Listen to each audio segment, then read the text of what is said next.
¿Qué tal? Volvemos entonces al donde nos habíamos quedado en el libro. Estamos siguiendo el libro de Berlamont. Ahora estamos en la parte de resalto hidráulico. Y aquí lo que nos empieza a explicar, habíamos visto hasta todo lo que eran los perfiles de flujo, habíamos visto las condiciones naturales de perfil de flujo y las condiciones impuestas. A ver, vamos a repasar un poquito esto antes de pasar a esto. Habíamos terminado de ver esto, que era el teorema de Jagger, donde hemos visto que hay condiciones de borde naturales en los sistemas. Hemos visto todas las curvas. Primero, creo que es importante decir, habíamos dicho que el nombre de cada perfil de flujo lo toma de la zona en la que ocurre el perfil, siempre la presencia de la altura crítica y la altura normal, cualquiera sea su orden, sea que la crítica esté encima de la normal o la normal encima de la crítica, pero nos va a dividir en tres zonas. La de arriba, la zona 1, la del medio, la zona 2, y la zona 3, la que está abajo. Pues nos divide en tres zonas, ¿no? Eso nos da ya el número que lleva el perfil de flujo. O sea, lleva el número 1, el número 2 o el número 3, dependiendo de la zona en la que está. La zona 1 es la de arriba, la 2 es la intermedia y la 3 es la de abajo. Luego, dependiendo de la pendiente, lleva la letra. Entonces, una pendiente fuerte, steep, va a llevar la letra S. Si es una pendiente moderada, va a llevar la letra M de mild. Si es una pendiente crítica, va a llevar C. Si es una pendiente adversa, A. Y si es una pendiente horizontal, H. Entonces, con eso ya tenemos todos los nombres que puede haber para los distintos perfiles de flujo. Lo que estamos ahora viendo son todo lo que son las condiciones de borde o las condiciones de contorno. Entonces, entre las condiciones de contorno tenemos, por ejemplo, como aquí dice, esta parte es muy importante, quiero que se lo anoten. Creo que esto ya habíamos visto un poco en la anterior clase, pero lo repasaremos otra vez. Y dice esta, ¿no? Las condiciones de borde aguas arriba y aguas abajo son las que se conocen como secciones de control.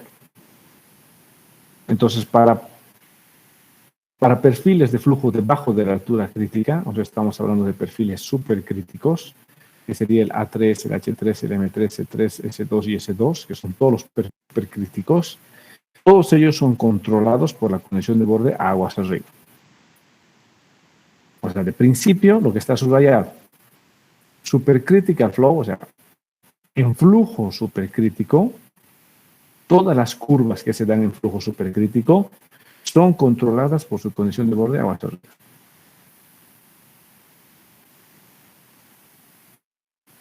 Y la segunda dice, para condiciones de flujo subcrítico, todas las curvas que se dan en condición de flujo subcrítico son controladas por la condición de borde aguas abajo. Downstream es aguas abajo, upstream aguas arriba. Estas dos tienen que anotárselas, o sea, lo que acabo de traducir, anótenselo porque es sumamente importante. Porque con esta información ustedes empiezan a hacer el cálculo de sus perfiles de flujo. Si no saben esto, no van a saber dónde empezar. O sea, no van a saber dónde ponerse su condición de borde para empezar a hacer su cálculo de perfil de flujo. El teorema de Jagger dice, para el flujo en canales abiertos, la altura crítica va a ocurrir en la primera sección en condiciones supercríticas o en la última sección para condiciones subcríticas. Ese teorema también es sumamente importante porque es el que nos da la idea de la condición de borde natural que puede tener un sistema. Ese teorema de Jagger, si lo vemos,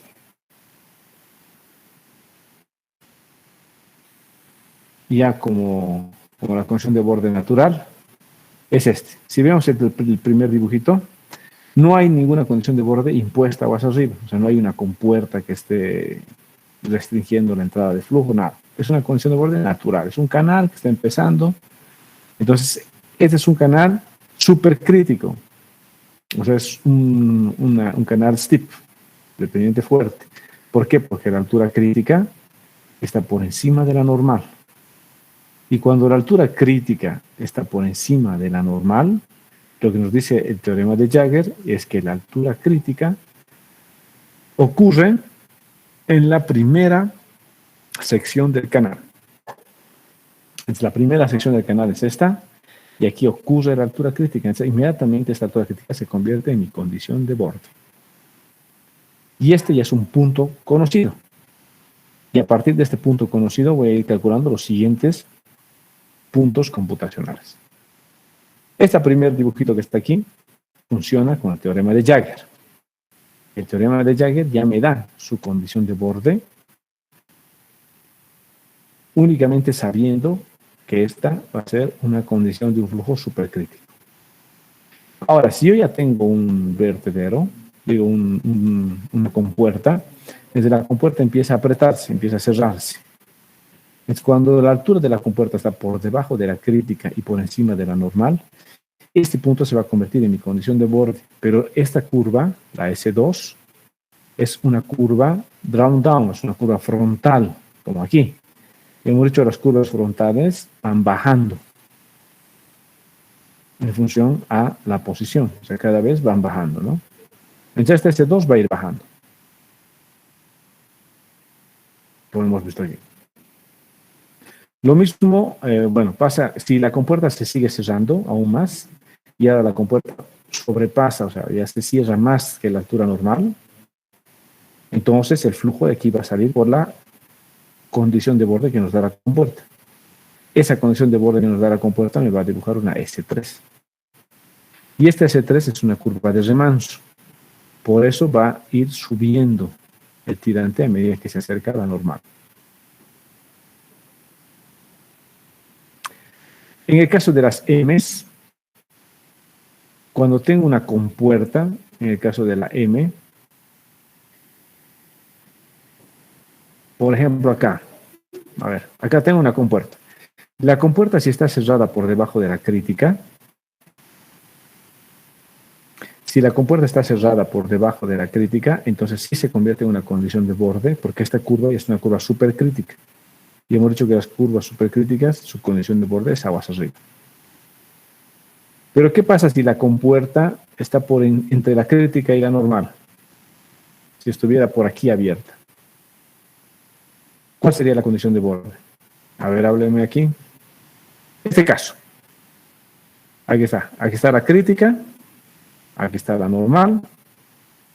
Y aquí está la compuerta abierta a la mitad. ¿Qué perfil de flujo? Supongamos que aquí, aquí hay una condición de borde de un reservorio que me dibuja un N1, ¿no? Supongamos que aquí no tengo una condición de borde, ya que la condición de borde es la caída. ¿Cuál ustedes creen que sería mi condición de borde en este caso?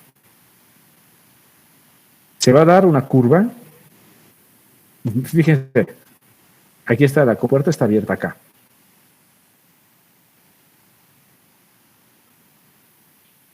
Entonces, esta es una curva que está por encima, o sea, la curva que se formaría sería una curva que está por encima o por debajo de la crítica. A ver, vayan escribiéndome eso.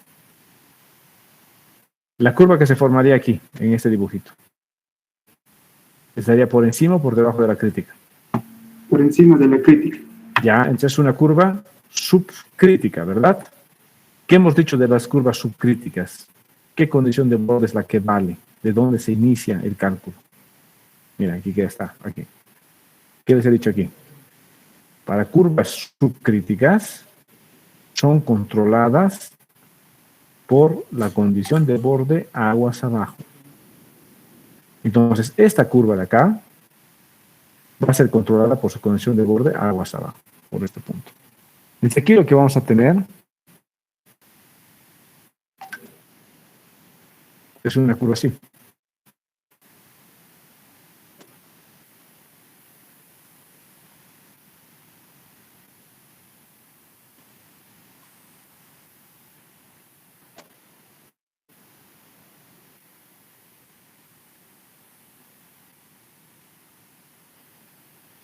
Es muy probable que tengamos una curva como esta.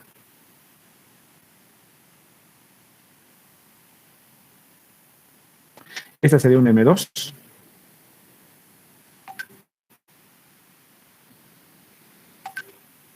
Que sale de la crítica y llega hasta donde tiene que llegar. Entonces, si llega por debajo de esto, lo que hay que empezar a ver es si la compuerta esta estaría ahogada, pero cuál es su nivel de sumergencia. Eso hay que revisar. Pero en sí la curva que se va a dar, ninguna curva va a salir de aquí, no puede salir de aquí. ¿Por qué? Porque no puede ser controlada de una condición de borde aguas arriba, porque es una curva subcrítica. Y todas las curvas subcríticas son controladas de la condición de borde aguas abajo.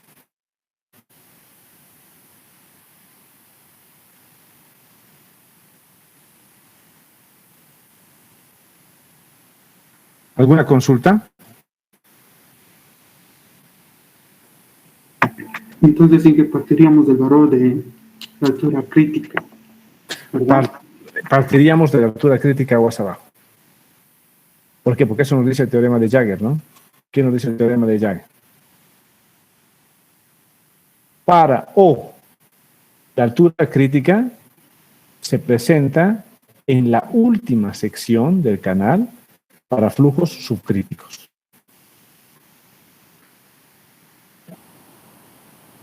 Y esta es una curva subcrítica. Y si es una curva subcrítica, se presenta en la última sección.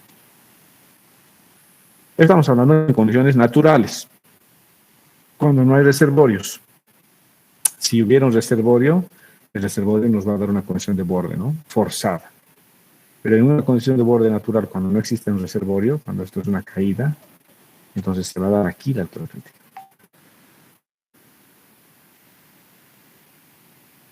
De esta manera. Entonces, aquí estamos viendo un poco la diferencia entre una pendiente fuerte, una pendiente S a este lado, donde me va a forzar mi condición de borde aguas arriba, y una condición M a este lado, donde la compuerta, por más de que esté entre las dos alturas, no me fuerza nada. La que realmente fuerza aquí la condición de borde es esta de aquí abajo. ¿Se entiende?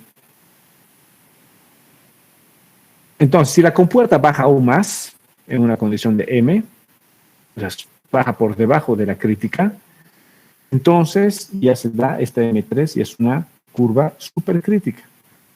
Entonces, hacer una curva supercrítica, su condición, su control ya es aguas arriba. Entonces ya se convierte aquí su punto de control. Y por eso se convierte, ya está en su condición de borde, aguas arriba. Ahora, esto que se está dando aquí como una compuerta, donde la compuerta te marca un punto de entrada, también se da cuando tengo dos canales. Un canal, primero, el primer canal con una pendiente fuerte, y un segundo canal con una pendiente suave. Entonces, del primer canal termina con un flujo supercrítico, con una S2, y inmediatamente la altura en la que termina el primer canal se convierte en la condición de borde para el segundo canal. Y esta condición de borde es una condición de borde supercrítica, y por eso, a partir de aquí, empieza el cálculo de la M3.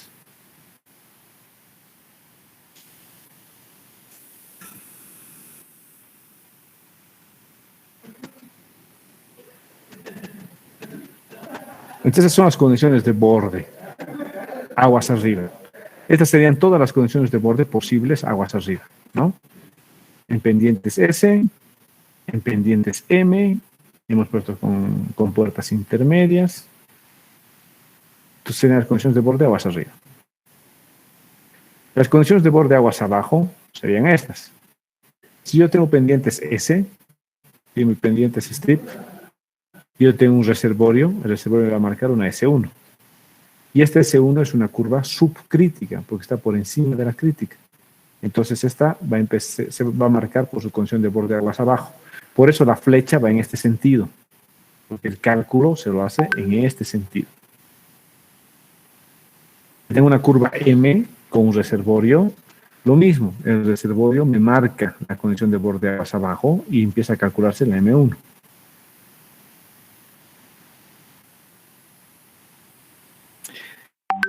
Esta, la que justo habíamos dibujado hace un ratito, que estoy con una pendiente M y tengo aquí una caída libre, una free overfall, una caída, un drop.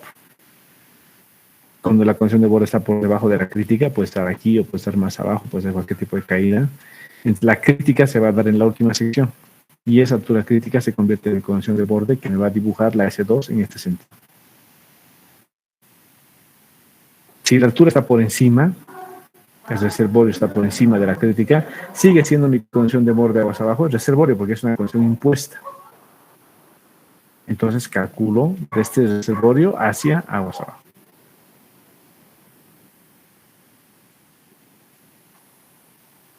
La presencia de un vertedero se convierte en una condición de borde artificial. Entonces el vertedero lo que va a hacer es que va a subir el nivel hasta pasar por encima del vertedero y esa subida de nivel me va a dibujar una S1.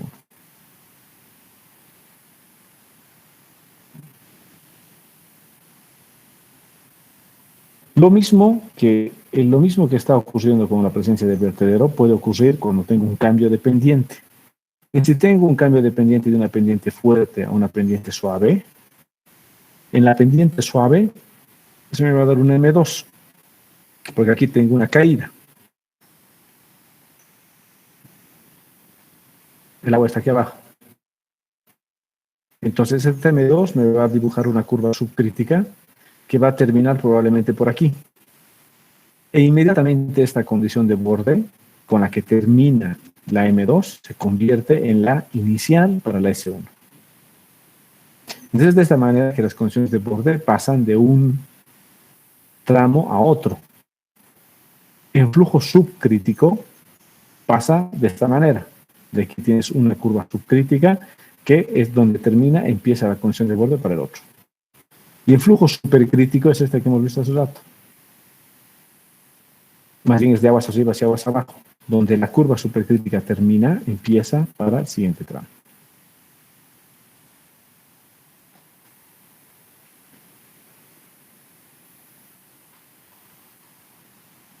¿Alguien tiene alguna duda de todas las curvas que hemos visto y las condiciones de borde?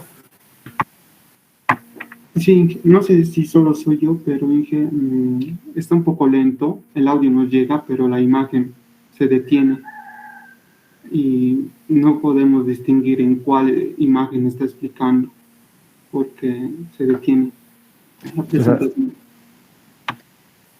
Ya, qué raro, puede ser el internet, está medio fallo que aquí en la universidad, pero... No, Inge, es que no hay puntero o mouse, yo no lo veo.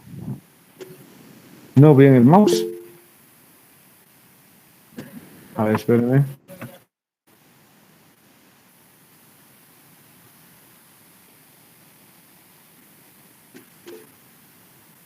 A ver si por la velocidad, ¿no? ¿Pero han visto lo que dibujaba? Y sí, pero después que ya terminó de explicar, o sea, habló, pero la imagen se colgó. Ahí está. Después terminó de explicar y ahí recién se fue a la imagen. Ya, vamos a volver a dar una explicada rápida de estas M's, que es donde nos hemos quedado. Veamos la figura de arriba de la izquierda. Todas estas que estamos viendo ahorita son las condiciones de borde. Vamos a ver un poco más arriba para cerrar un poquito esto. Desde aquí. Ya, todo lo que estamos viendo ahorita son condiciones de borde aguas abajo. Son perfiles de flujo controlados por una condición de borde aguas abajo. Si se fijan, todas estas curvas son subcríticas. La primera de la izquierda es una S1, es una subcrítica porque está por encima de la crítica. La curva que está de la figura de la derecha arriba es una M1 porque también está por encima de la crítica. La curva de abajo izquierda es una M2 porque también se da por encima de la crítica. Y luego también tenemos otra M2 a la derecha abajo, que también está por encima de la crítica. Entonces, todas estas cuatro curvas son curvas subcríticas.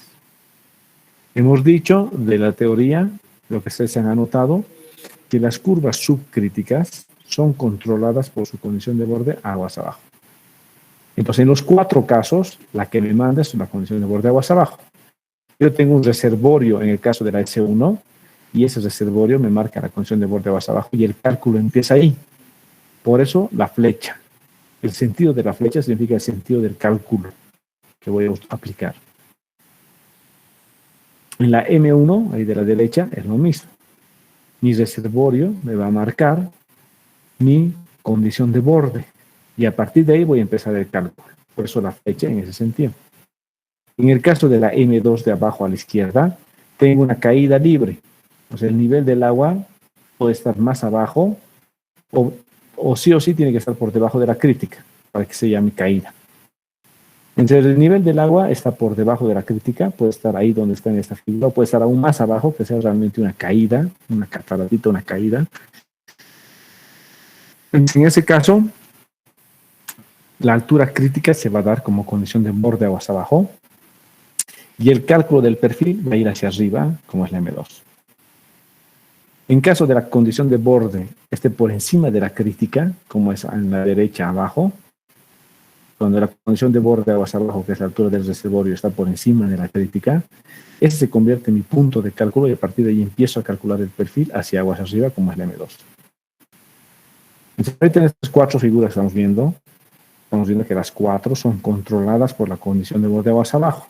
¿Por qué? Porque las 4 son subcríticas.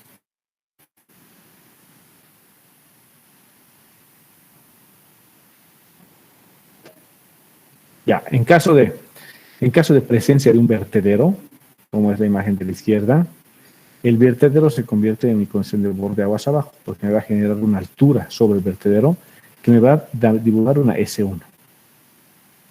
El sentido de cálculo es el mismo que aparece en la flecha.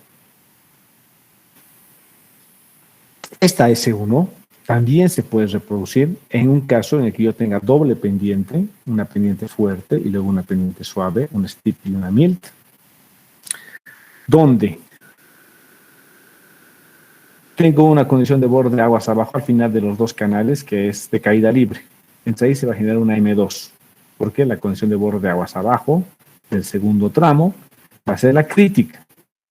La M2 se va a dibujar, se va a calcular y justo termina en esta altura aquí, cuando termina el segundo canal, donde es el fin entre el primero y el segundo canal. Ese lugar donde termina, esta altura en la que termina, se convierte inmediatamente en mi condición de borde de mi primer tramo. Y ese es el que sale. Y entonces también se va a reproducir otra vez una S1.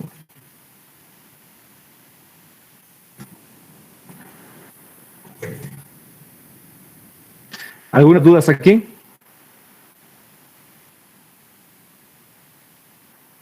¿Alguna duda de las condiciones de borde?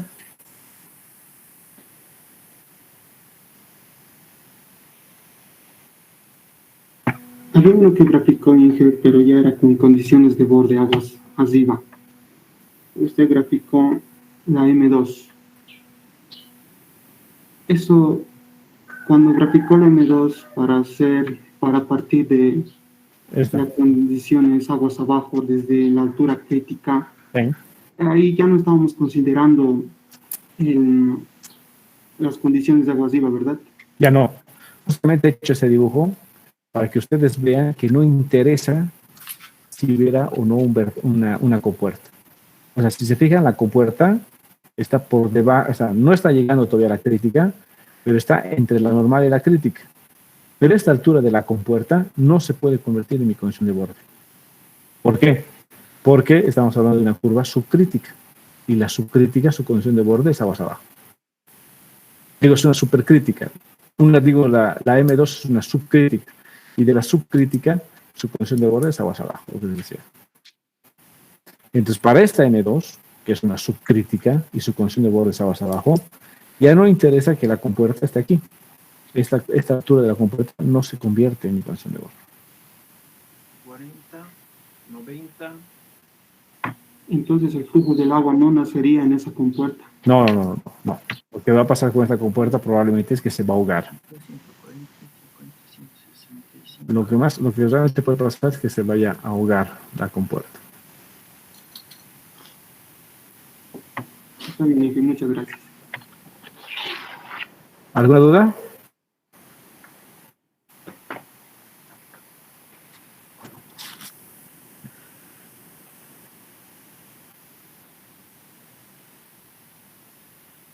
¿Alguna otra duda? No. Eso es todo lo que se requiere saber de lo que es conexiones de borde, aguas arriba y aguas abajo. Y ahora pasamos al siguiente punto, que es el resalto hidráulico. El resalto hidráulico ya lo habíamos visto un poco en todo lo que era el primer parcial, porque habíamos visto que el resalto hidráulico era la única manera de pasar de flujo supercrítico a flujo subcrítico. O sea, la única manera de cortar las zonas es con un resalto hidráulico. No hay otra manera de cortar las zonas.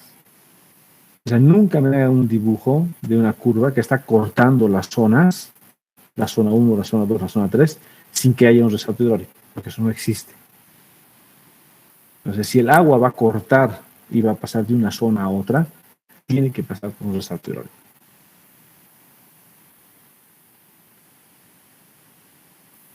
Entonces, como dice aquí, si en algún lugar del canal el perfil de flujo tiene que pasar a través de la altura crítica, va a ocurrir un resalto hidráulico. No hay otra manera de pasar por la altura crítica si no es con la ocurrencia de un resalto hidráulico.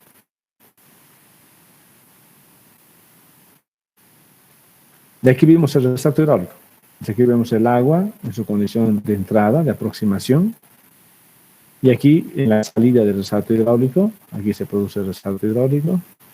Voy a hacer igualdad de momentum aguas arriba, una sección, y aguas abajo, una sección 2, entre el 1 y el 2. Entonces el cambio de momentum es el cambio en todas las fuerzas y se iguala al cambio de momentum, que es el cambio de la masa por la velocidad sobre el tiempo. De aquí viene la ecuación de momentum, que es la ecuación que también ya habíamos visto para el primer parcial. Bueno, aquí tengo el cambio de momentum, que está a la izquierda, change in linear momentum, va a ser igual a la sumatoria de todas las fuerzas que actúan sobre mi elemento de control. Y las fuerzas que actúan sobre este elemento de control es únicamente la presión en esta cara y la presión en la otra cara, en la cara 2. Entonces esas presiones aquí están. Es ρ, G, la altura del centroide, por el área para tener la magnitud de la fuerza. Y la presión, la magnitud de la fuerza de presión que actúa en la cara 2, que es esto. Entonces, de esta igualdad que tenemos, la aplicación del principio de momentum, lo que me va a quedar eso es, voy a desreemplazar velocidad por caudal sobre área, y la ecuación de momento me va a quedar así. Este n, por si acaso, no es Manning ni nada de eso, es la distancia del centroide que tiene esa área mojada, ¿no? Debajo del flujo superficial. Si es una sección simétrica, va a ser y medios, ¿no? La distancia del centroide. Los dos lados de la ecuación, de esta ecuación de acá, los vamos a llamar, como se igualan, que vamos a llamar la fuerza específica. Entonces aquí tenemos fuerza específica 1, se va a igualar a fuerza específica 2. Este es antes del resalto, después del resalto.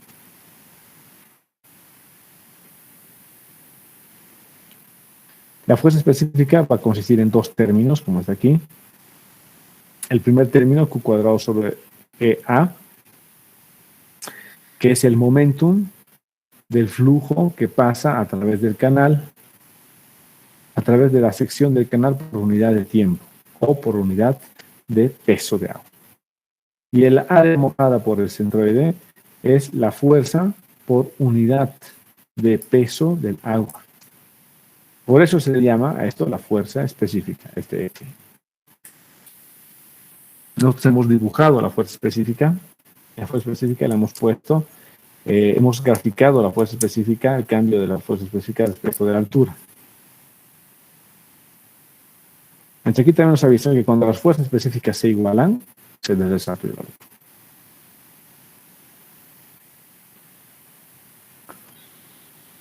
Aquí está la variación de la fuerza específica en función de la altura. Hemos visto esta gráfica, hemos hecho ya esta gráfica en el Excel.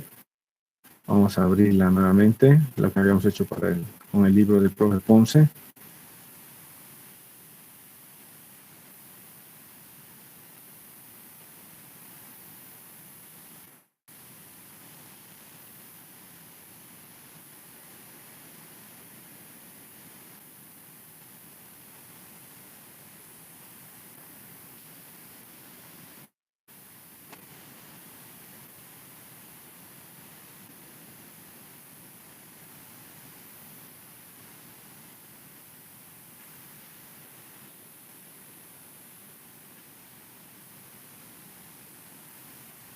No es este archivito, vamos a ver otro. No es este.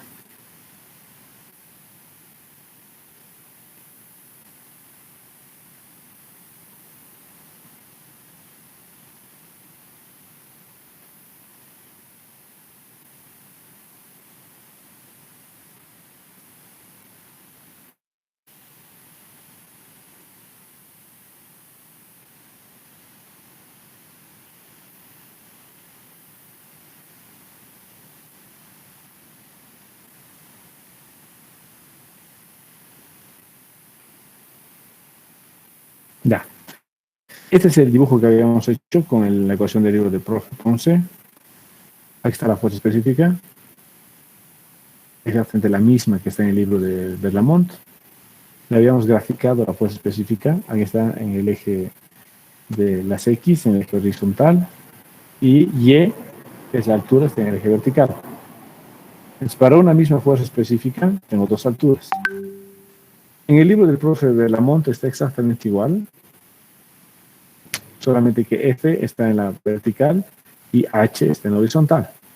Pero tiene la misma figura, igual para la misma fuerza específica tienes dos alturas, H1, H2. A estas alturas le hemos dicho que le vamos a llamar alturas secuentes. Y cuando la fuerza específica es mínima, será la altura crítica, ¿no?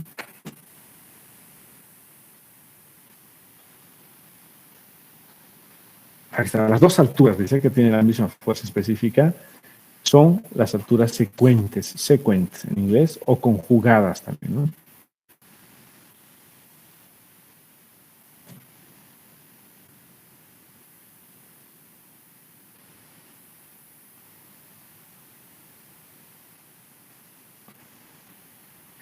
El dibujito que condensa todo este trabajo, o sea, toda esta demostración, viene a ser este, que es el mismo que nos habíamos dibujado.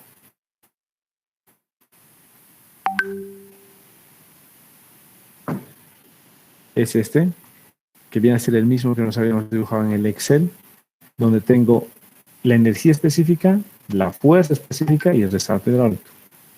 Entonces, para un resalto hidráulico, el agua viene con H1, luego del resalto va con H2. Si yo vengo esta H1 a la primera figura, voy a saber que tengo una energía 1.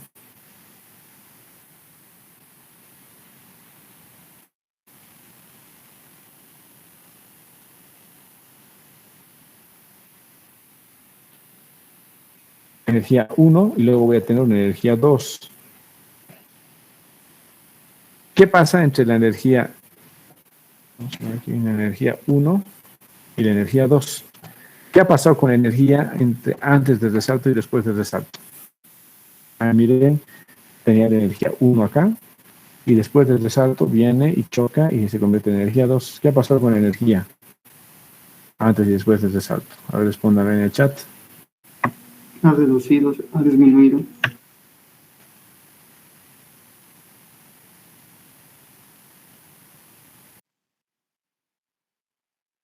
De fuerza específica, el H1 viene, choca acá, y el H2 viene y choca ahí mismo. La fuerza específica, ¿qué pasó con la fuerza específica? Antes y después del resalto.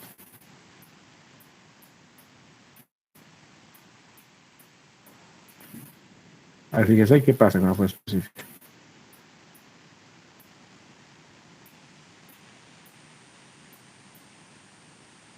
¿Qué pasa con la fuerza específica con H1 y H2, antes y después del resalto?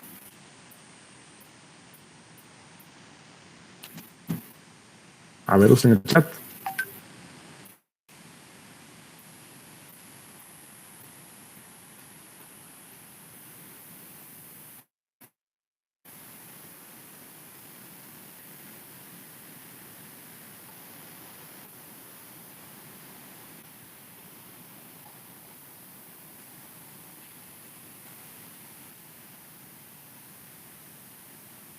A ver, respondan a esa pregunta. La energía me han dicho que se reduce. Perfecto. Entre 1 y 2 se reduce. ¿Y la fuerza específica qué le pasa?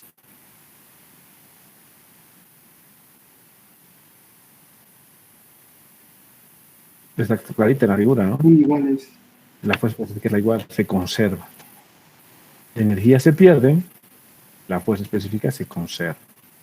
Es exactamente lo que hemos visto en este dibujito que nos habíamos hecho nosotros cuando habíamos calculado las funciones en el Excel. Aquí tenemos un resalto hidráulico, de aquí saco la altura 1, que viene a la altura 1 y nos da una energía sub 1, aquí más o menos 1.55.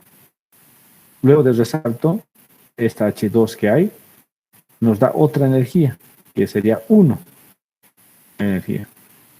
Entonces aquí se ha perdido la energía en el resalto hidráulico, de 1.55 a 1. Se ha perdido 0.55 de energía. Pero estas dos mismas alturas, H1 y H2, cuando van a la figura de fuerza específica, dan exactamente la misma fuerza específica. Entonces la fuerza específica se conserva, la energía se pierde. Es exactamente lo mismo que está aquí.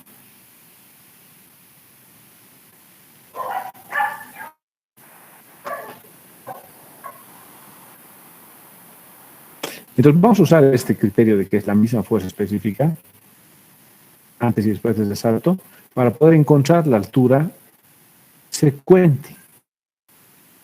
Entonces, para encontrar la altura secuente, vamos a encontrar para cada punto computacional que hagamos. Por ejemplo, esta es la S2. La S2 es la curva supercrítica. Para todas las curvas supercríticas, podemos encontrar su secuente subcrítica. ¿Por qué? Porque sabemos, por la figura aquí de las fuerzas específicas, que está en medio, que todas las alturas supercríticas, como es H1, que es una altura supercrítica, porque está debajo de la crítica, todos estos H1 van a tener su respectivo H2 con la misma fuerza específica. Cualquier punto H1 va a tener su respectivo H2 con la misma fuerza específica. Entonces puedo encontrar los H2 para todos los puntos supercríticos. Ya esa curva se le va a llamar la curva secuente. En inglés es SDL, que significa Sequent Deep Line. La altura secuente, de principio nosotros vamos a calcular siempre de los perfiles supercríticos. Todos los perfiles supercríticos tienen su altura secuente subcrítica.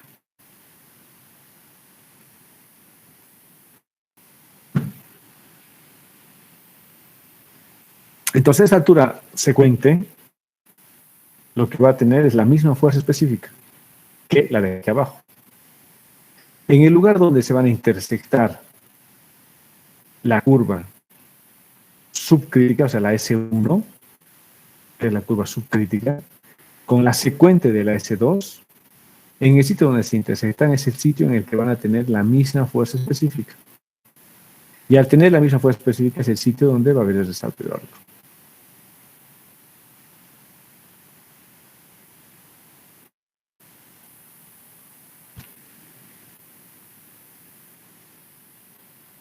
Entonces aquí es donde se produce el resalto hidráulico.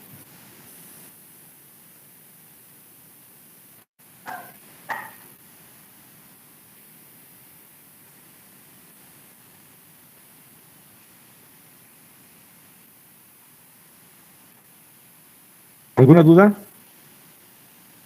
Para trazar Inge esa línea para llegar a la S2, ¿Ya? eso no es vertical, ¿verdad? Otra vez a tu pregunta, no te mencioné. La línea donde está la misma fuerza específica, ¿Ya? donde ¿Esta? intersecta S1 y Ajá. SDL, para trazar hacia abajo hasta topar S2, la curva S2. Sí. ¿Eso es vertical? Es perpendicular al canal. Es una forma de referenciar que ahí es el resalto hidráulico. Es una manera numérica de decir es aquí el resalto, porque en la realidad el resalto es un poco más turbulento, ¿no? Tiene un montón de cosas aquí de por medio. Pero es la manera numérica de decir que el resalto hidráulico va a estar en esta sección.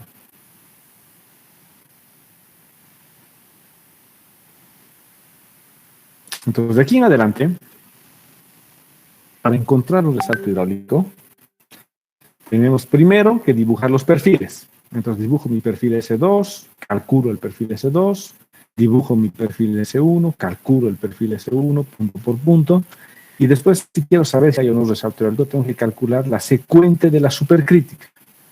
La supercrítica del S2, calculo su secuente, y como se intersectan aquí, aquí es el resalto hidráulico.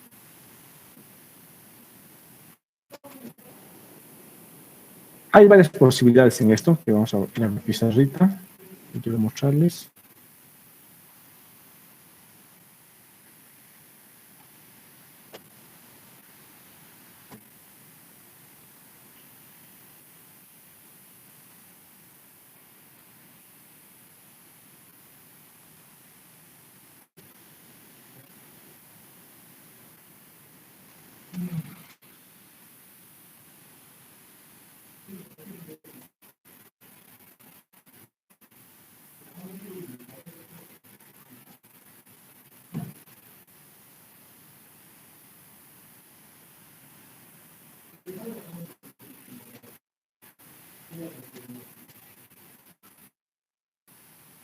Ya nos vamos a la pizarra.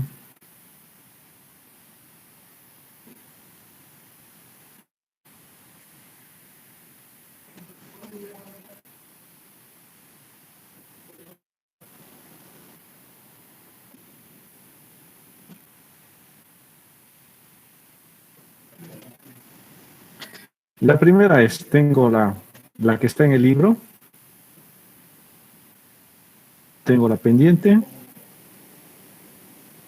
mi canalito,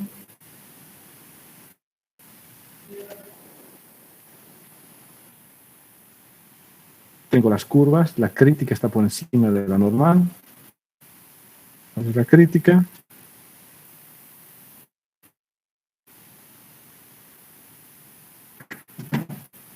está por encima de la normal,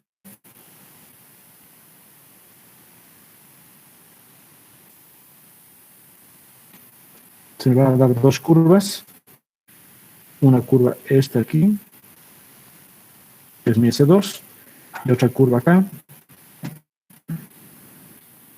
que es mi S1.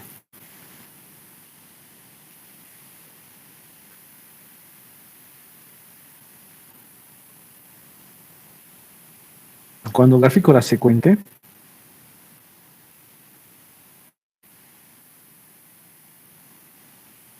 va a intersectar con la curva.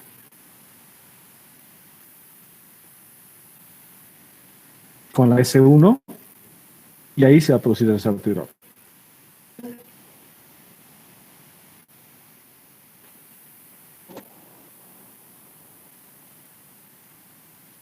En otro caso,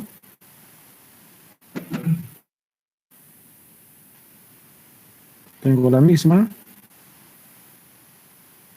pendiente, las mismas alturas, la crítica está por encima de la normal, ahí está la crítica, la normal, igual se me va a dar la curva, S2, y su secuente.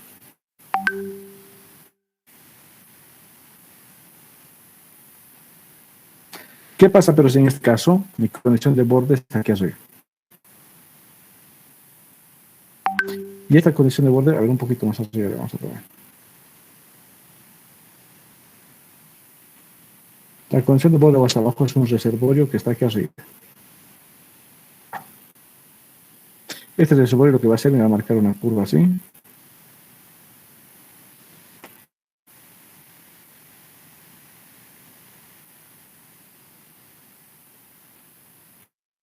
Este es mi C1. ¿Qué pasa con este C1 que acabamos de calcular? ¿Se intersecta con la secuente o no? Ahora dígame en el chat.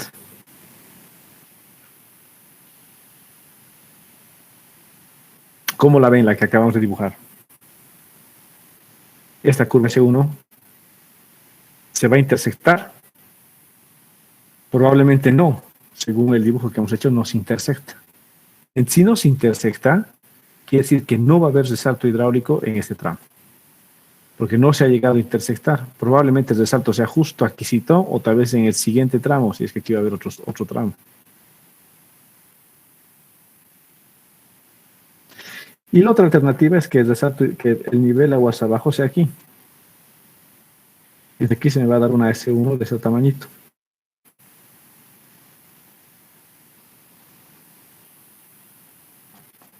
Esta S1. Si tengo esta curvita S1, está ahícito.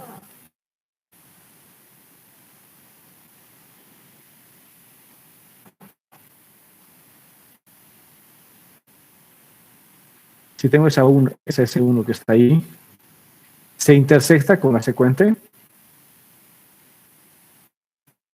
A ver, respóndame en el chat o tome el micrófono. En los dos casos que he puesto aquí, ¿se intersectan? No es. En ninguno de los dos casos se intersecta. Entonces, como no se intersecta, no hay resalto hidráulico en este tramo. Solo va a haber resalto hidráulico cuando se intersecta, como en este. Se intersecta, resalto. Como en el que está en el libro. Se intersecta, resalto.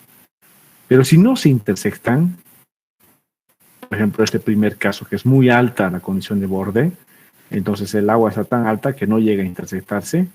En este caso, el resalto hidráulico se va a pasar o al primer tramo, si es que hubiera un primer tramo, y si es que hubiera una compuerta aquí o cualquier cosa, va a ahogar la compuerta.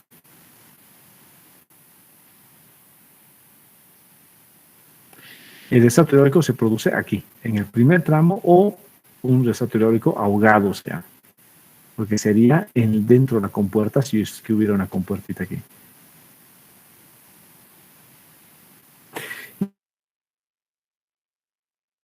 Aquí abajo, se dé la S1, pero tampoco intersecta la secuente. Y al no intersectar la secuente, el resalto hidráulico no se va a dar en el canal, pero sí se va a dar en el reservorio. O sea, entonces va a ser tan fuerte el flujo que el resalto hidráulico se va a dar dentro del reservorio.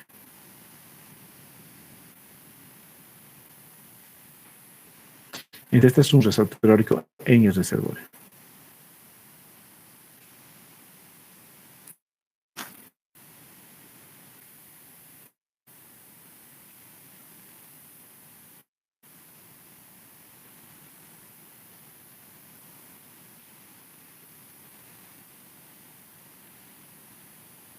¿Alguna pregunta?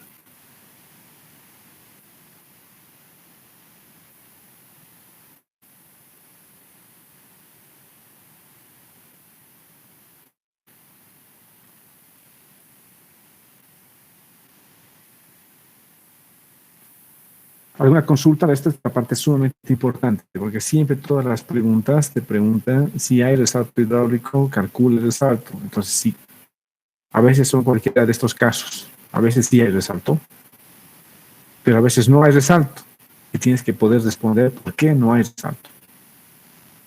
Porque el resalto se produce en el reservorio o porque el resalto se ha ahogado.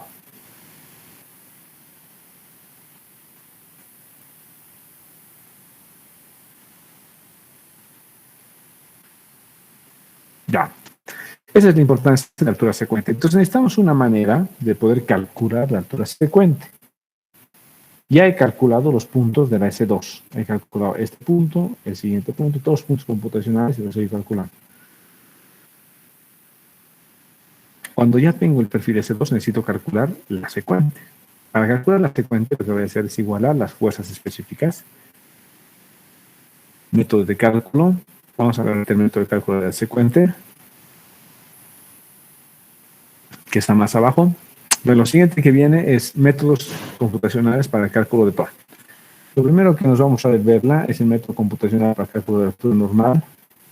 Pero eso ustedes ya saben, han dado su primer parcial, saben que es una ecuación implícita que deben resolverla con el solver de sus calculadoras aplicando la ecuación de Manning.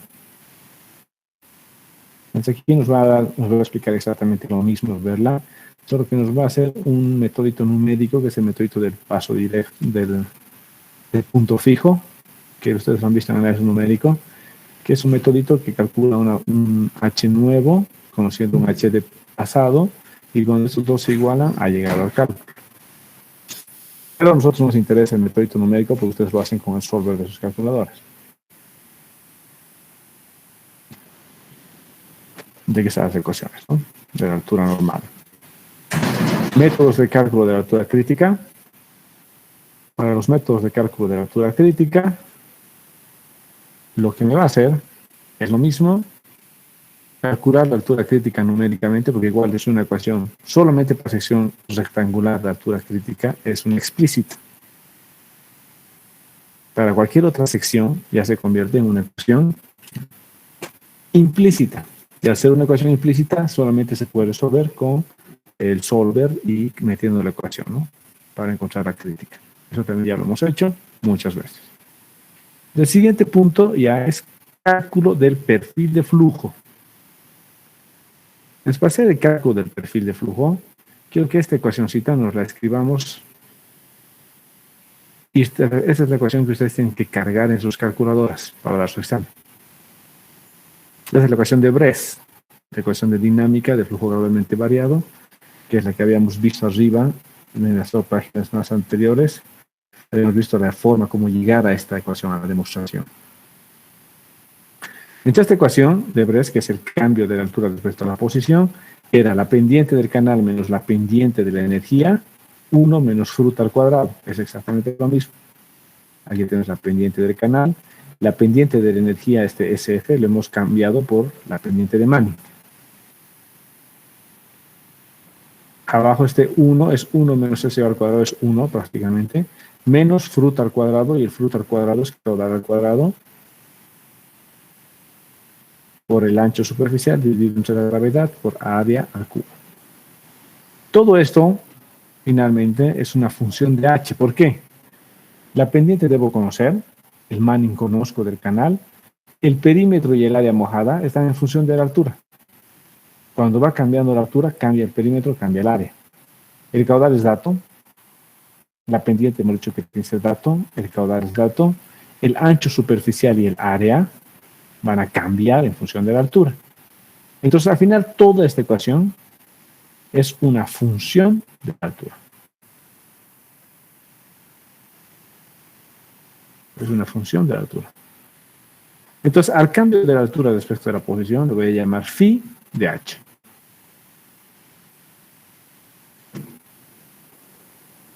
Esta ecuación es la principal, que ustedes requieren copiársela. Y nos fijamos en nuestra pizarra. Es esta ecuación.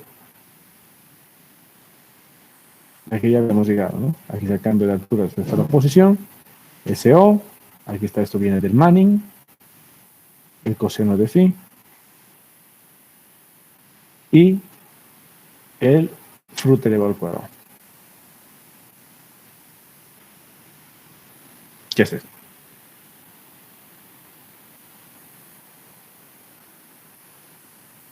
Entonces este phi de h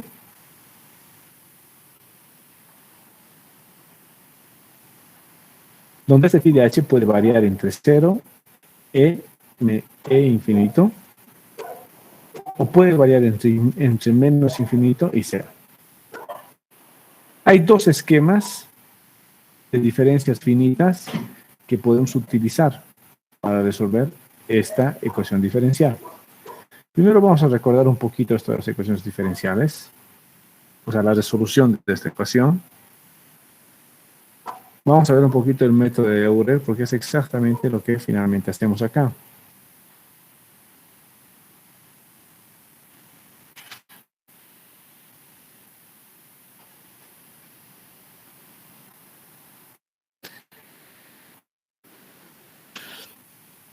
No sé si ustedes se acuerdan de este método, no sé si ustedes han visto este libro para aprender análisis numérico, es el libro de Chapra. Probablemente sí han visto el libro de Chapra, porque es el libro base casi en muchos lugares para hacer análisis numérico. Este es el libro de Chapra, que es Numerical Methods for Engineering, que tiene un paracaidista aquí cayendo en la tapa, porque casi todo el librito va a intentar resolver la ecuación de la caída libre, que es la segunda ley de Newton, por distintos métodos numéricos, siempre va a recurrir al mismo ejemplito. Entonces, por eso, justo en su portadita tiene aquí al paracaidista. Vamos a ver un poco.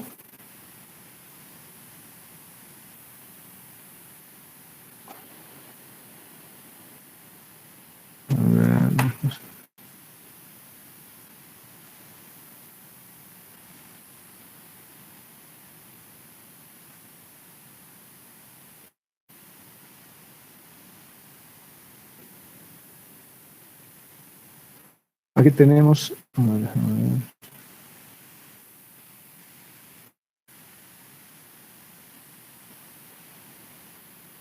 Vamos a ir al. Tengo aquí marcadito algunas cositas.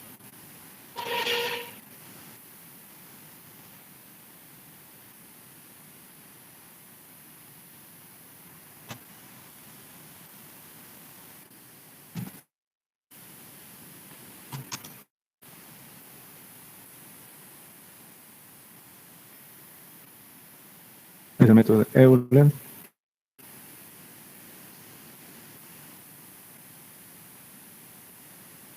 Esto es lo que quería. Este es el método de Euler.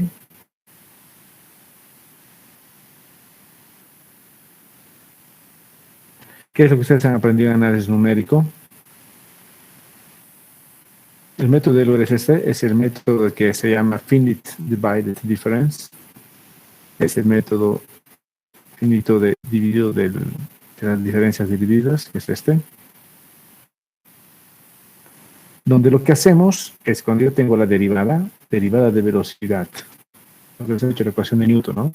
Derivada de la velocidad respecto del tiempo, eso lo puedo asumir como un delta de velocidad respecto del tiempo, que va a ser igual a la evaluación de la función de la velocidad en un tiempo t más 1, menos la evaluación de la velocidad en un tiempo ti, dividido entre el delta de tiempo, t más 1 menos ti.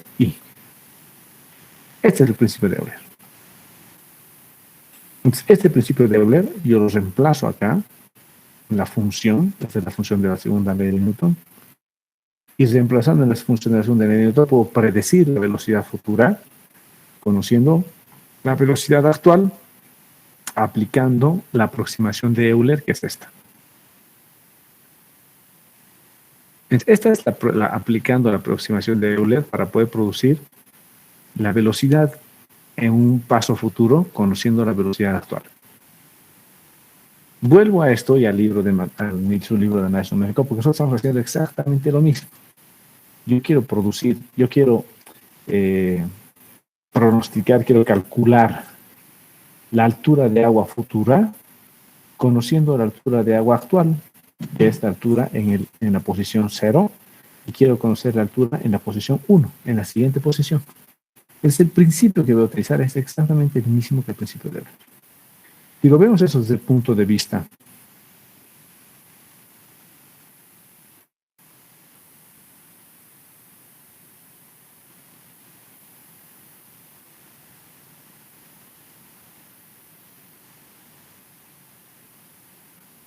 del pronóstico de error, esta es la aproximación numérica. Eso tiene que estar muy claro. Si yo tengo una solución analítica, la solución analítica es esta, que es la solución con método. Cuando la ecuación diferencial tiene una solución analítica, tú la puedes dibujar, es una función. Pero si la ecuación diferencial no tiene una solución analítica, es que usar una aproximación numérica. Y la aproximación numérica es esta, la de arriba. Entonces aquí está la velocidad y abajo es el tiempo. Si yo contara con la solución analítica, mi resultado va a ser la línea plomo. Pero si no cuento con una solución analítica, porque esta ecuación diferencial no puede ser resuelta por una solución analítica, entonces mi aproximación va a ser la línea negra. Eso quiere decir que conozco mi punto inicial, calculo el siguiente punto. Conozco este punto como el anterior y calculo el siguiente. Conozco este y calculo el siguiente. Conozco esta, calculo la siguiente. Conozco esta velocidad, calculo la siguiente. Y de esa manera voy a tener una solución numérica. Mi solución numérica siempre va a estar muy próxima a la analítica. Y usualmente mientras más pequeño es mi delta tiempo, aquí el delta tiempo es 2 segundos. Si se fijan, en 0 segundos es mi primera aproximación.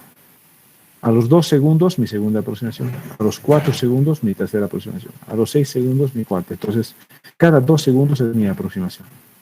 Si mi delta fuera 1 segundo, seguramente que va a estar más parecida. Entonces, ahí lo importante del delta, del tamaño de la aproximación. Mientras más pequeña es el delta de la aproximación, vamos a estar más. Vamos a poner aquí Taylor.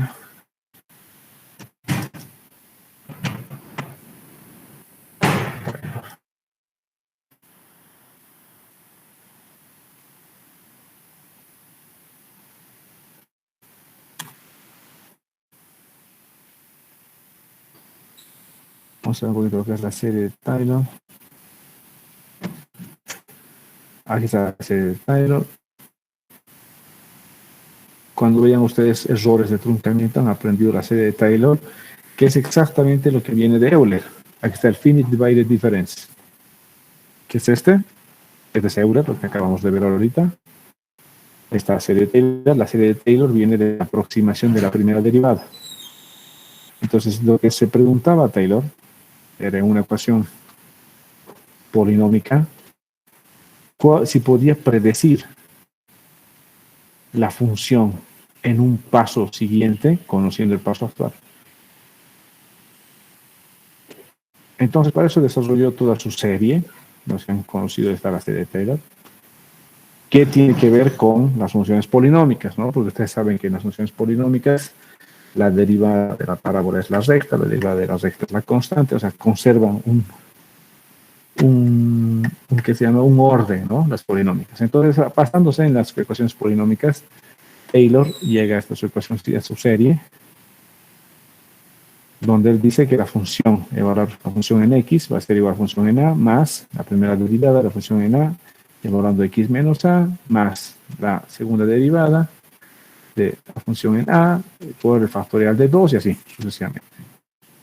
Entonces, con esta funcióncita, Taylor podría encontrar esta función de a.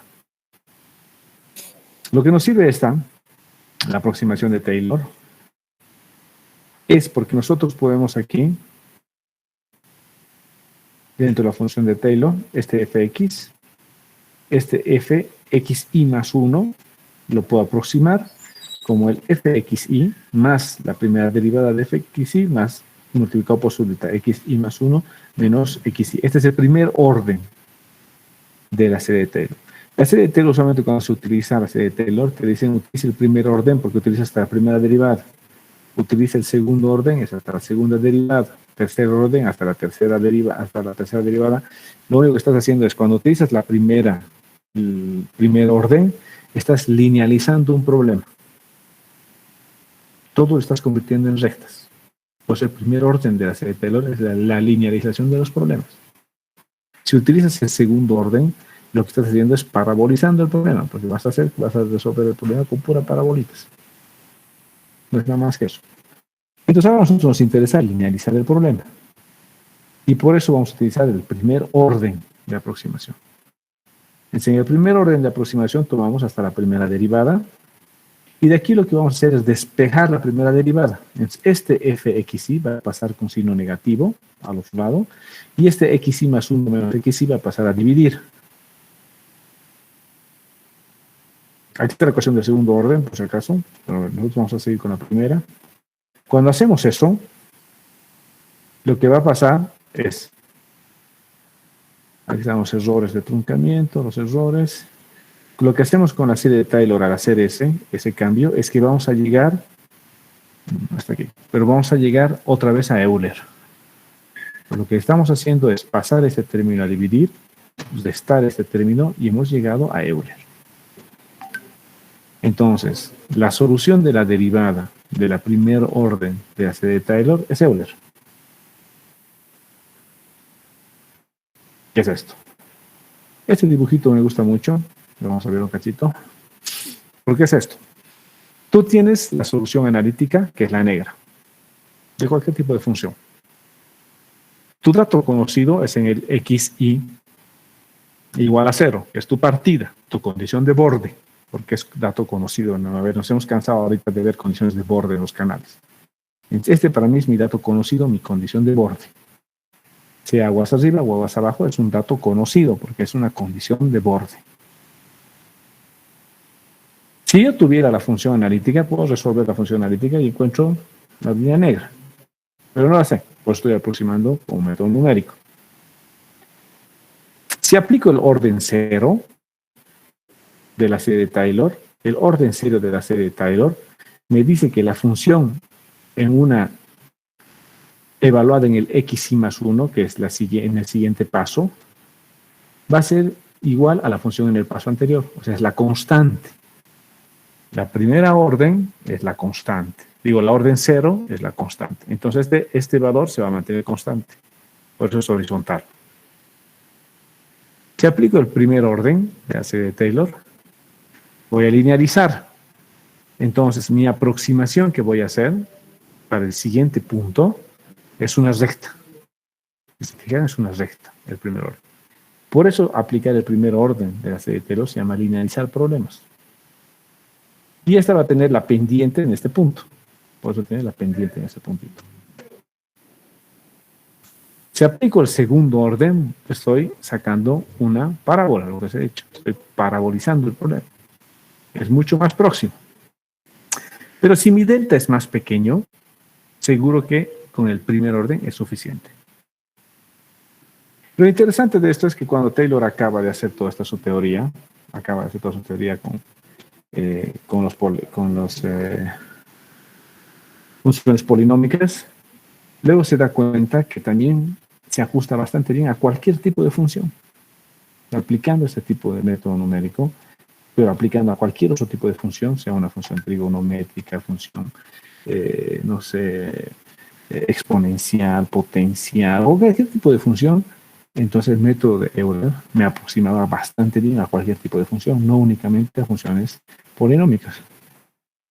Y ahora con la capacidad computacional que tenemos, que podemos bajar los deltas al delta que nosotros queramos, entonces la linealización de los problemas se ha convertido en la forma básica de resolver la mayor parte de los problemas numéricos con los cuales nos enfrentamos.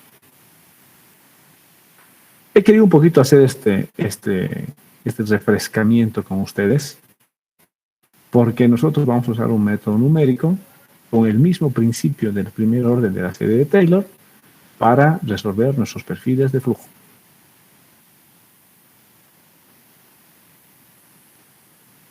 Entonces vamos a usar la misma aproximación del primer orden para resolver el perfil de flujo. Ese método que vamos a usar se llama el método del paso directo, direct step. Si se fijan en el método del paso directo, lo que hace es la derivada de h respecto de s, o sea, el cambio de altura respecto a la posición, que es la primera derivada de h, de la derivada de h respecto de s, que es la diferencial, vamos a aproximar al cambio de h dividido entre el cambio de s. Es lo mismo que hacíamos con Euler. Esta es la phi de h. Y lo vamos a aproximar a este cambio, a deltas. Una cosa que vamos a asumir es que en el intervalo i y el intervalo i más 1, el valor de la derivada del cambio de h respecto a la posición puede ser considerado como un valor medio entre las dos posiciones. Entonces yo tengo la evaluación de la derivada en la posición i más 1 y la evaluación de la derivada en la posición i. Hemos dicho que la derivada del cambio de altura respecto a la posición es un phi de h. Aquí lo hemos dicho. es solamente una función de h. Entonces la evaluación de la función, este cambio, es la evaluación de la función en el hi más 1 y la evaluación de la función con el hi. El h son las alturas, las s son las posiciones. Y al final llegó a esta ecuación, donde el cambio de la altura respecto al cambio de la posición, que va a ser si más 1 menos si, va a ser igual a la media de la evaluación del cambio de la función, de la cual yo puedo despejar la posición futura, asumiendo que conozco el cambio de altura. Despejo la posición futura y tengo esta ecuación, y esta es la ecuación del paso directo.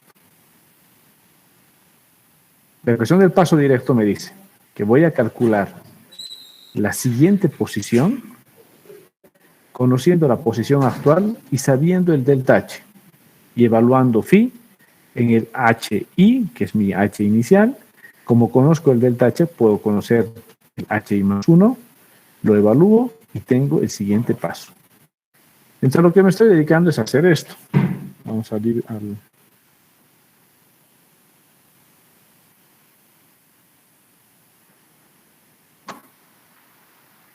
Vamos otra vez a nuestra pizarrita. Creo que esto queda claro antes de la clase de mañana. Lo que voy a hacer es esto. Tengo mi carrito.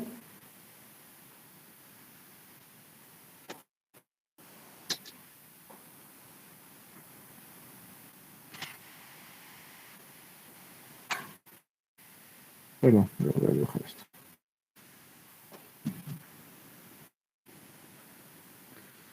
Tengo el canalito, tengo aquí la crítica.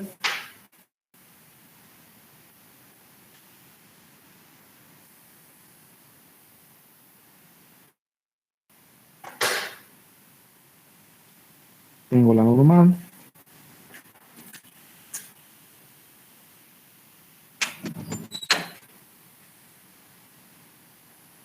Y lo que conozco es, por mi condición de borde, conozco el primer puntito, que es este.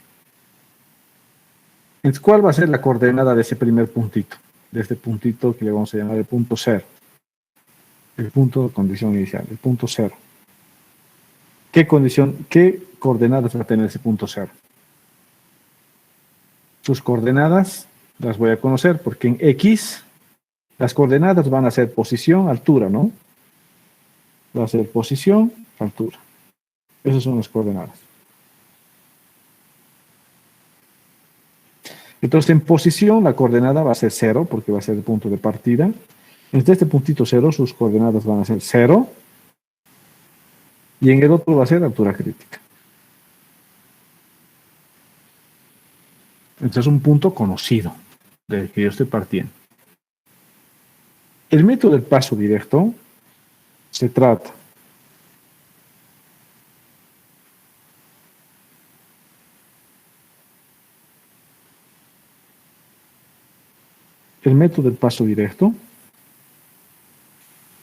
de asumir un delta h, asumo, y calculo un delta s.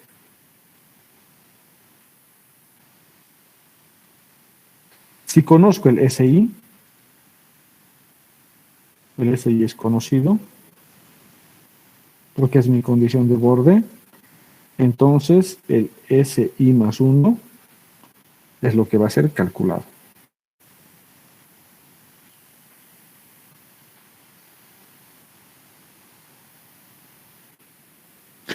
Entonces, lo que va a funcionar esto es que yo parto de este punto, sé que mi perfil S2, como está aquí arriba, sale de la crítica y tiene que llegar a la normal. Eso ya conozco yo de la teoría. Sé que sale de la crítica y tiene que llegar a la normal. Entonces yo ya sé en qué rango se va a mover.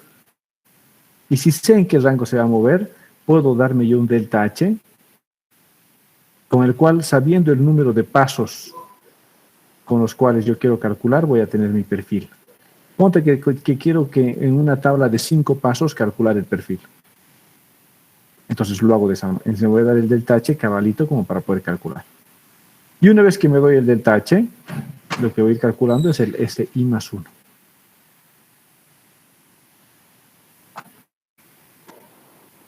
¿Ok? ¿Alguna consulta hasta aquí? ¿Alguna consulta?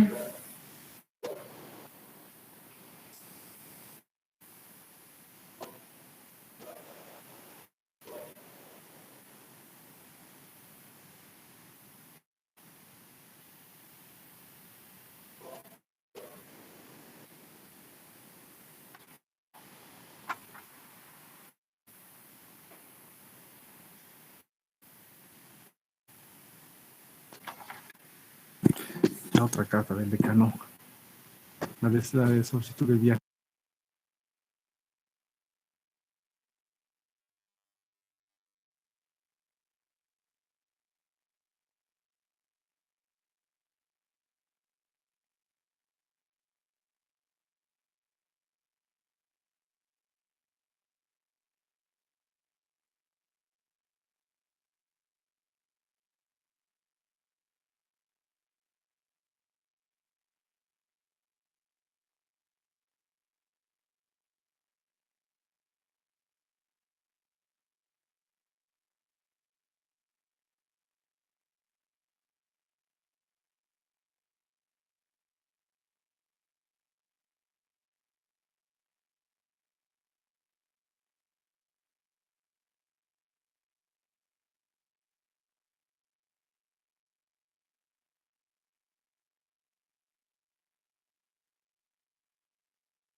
Listo. Entonces aquí vamos a quedar y mañana vamos a empezar directamente con el método de cálculo. Ya vamos a empezar con el método numérico y vamos a aprender a calcular cada puntito. ¿Listo?